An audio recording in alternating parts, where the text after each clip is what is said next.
tanpa alasan.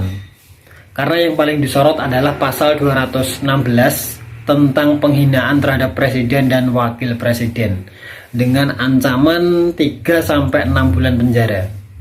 Lalu ada lagi pasal 240 tentang penghinaan terhadap pemerintah dengan ancaman 1-6 bulan penjara. Dan masalah besarnya ada pada satu kata kalau saya melihat, yaitu ambigu. Apa yang dimaksud dengan menghina? Dan sejauh mana kritik itu dianggap sah? Apakah menyebut kebijakan gagal itu termasuk penghinaan? Apakah satir, meme atau kritik itu masuk kategori pidana? Ini kan nggak jelas. Batasannya tidak dijelaskan secara tegas dan sejauh mana. Dan ketika hukum tidak jelas, yang terjadi itu bukan ketertiban tapi ketakutan. Rakyat akhirnya memilih diam, bukan karena setuju, tapi karena takut salah tafsir jika mau berpendapat. Kesannya itu seperti suara orang-orang yang kritis itu kayak mau dibungkam deh. Dan ini memberi sinyal yang kurang sehat. Ketika salah tidak mau dikoreksi, ketika dikritik merasa diserang. Ini kan nggak bagus.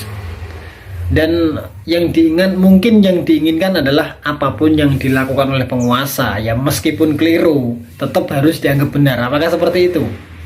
Padahal kritik itu bukan penghinaan. Tanpa kritik, kesalahan yang sama itu akan terus diulang-ulang. Kalau rakyat dibiasakan takut untuk berbicara, untuk menyampaikan pendapat, lalu siapa yang mengingatkan? Seneng dong kalau nggak ada yang mengingatkan. Siapa yang menegur ketika kebijakan-kebijakan itu melenceng, kebijakan-kebijakan yang tidak pro rakyat?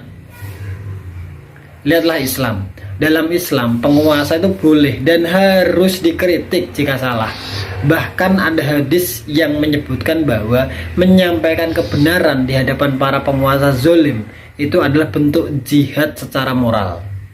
Bahkan Sayyidina Umar itu pernah ditegur karena kebijakan mahar. Beliau tidak marah, justru beliau berkata, Umar yang salah, rakyat yang benar.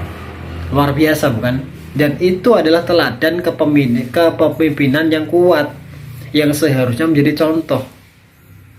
Karena pada akhirnya yang membuat negara kuat itu bukan rakyat yang diam, melainkan rakyat yang berani bicara jujur, berani mengkritik, dan pemimpin yang mau mendengar, bukan yang anti kritik.